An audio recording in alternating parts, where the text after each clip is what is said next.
Hi everybody, it's Helen Gim, and I'm really happy to join you all at the end of 2021 to share some of the work that we've been able to do in a really challenging year.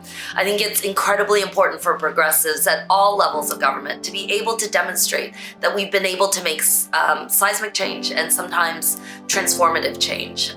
So I'm really happy to get us started. Here we go. In January, we supported the launch of PHL Rent Assist, the nation's most efficient online portal to help Philadelphians apply for federal rent assist dollars. In February, we worked with activists all around the country, and especially my colleagues at the Baltimore City Council, to win a huge battle to get Comcast to double its internet speeds for its Internet Essentials program for low-income families. As COVID continued to rage into 2021, we worked with our partners and healthcare organizations all over the city to make sure that the vaccine rollout was equitable and reached our most vulnerable communities. When Black Doctors Consortium held a 24-hour clinic on one of the coldest nights of the year, we were out there greeting our Philadelphians, making sure that we had hand warmers, blankets, and coffee late into the night.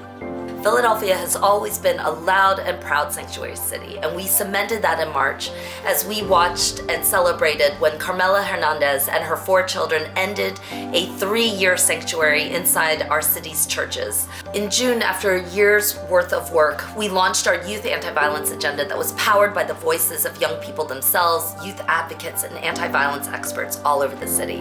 It called for 7-day-a-week libraries, expanded parks and recreation hours.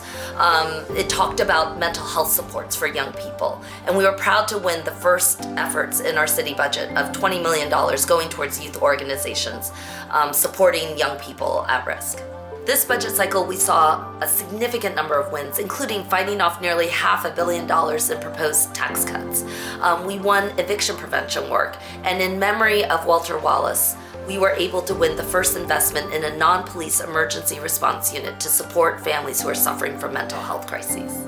I was in Harrisburg, along with faith leaders from all across the state, where we got arrested, simply for demanding that our state fund our schools fairly while it sat on a $10 billion surplus. And in November, I was back in Harrisburg, along with hundreds of people from all across the state as the fair funding trial launched.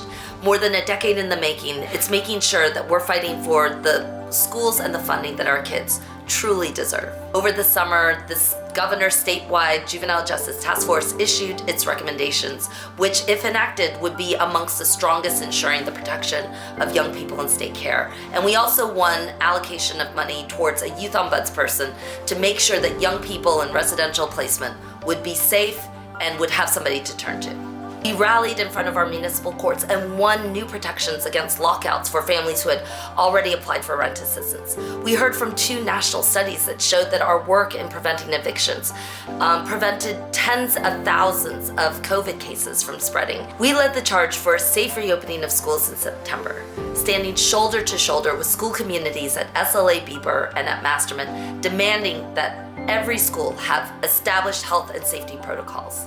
We joined dozens of schools at back-to-school nights to hear about their experiences with a historic return to school, and we backed it up with a city council hearing in the fall to make sure that our school district put forward a facilities master plan to ensure safe, modern school buildings for all.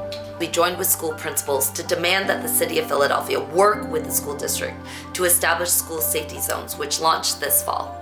This year, my Fair Work Week law also went into full effect, winning tens of thousands of dollars for workers and making sure that our corporations will be held accountable for a fair schedule and fair pay. I was proud to join with teachers in Scranton, nurses at Jefferson Hospital, hotel workers at the Wyndham, 911 dispatchers and prison guards, proving that when we stand together, we can win fair contracts, better working conditions, and a livable wage. And finally, in December, we brought Philadelphia's acclaimed eviction diversion program back into city law. Pre-pandemic, Philadelphia was the 4th highest evicting city in the nation. Today, we are a gold standard, reducing evictions by more than 75%, helping distribute almost $250 million in rent assistance, and keeping tens of thousands of families housed. This is an agenda that's been driven by you, the people. And there's so much more work to do in 2022. I'll see you out there.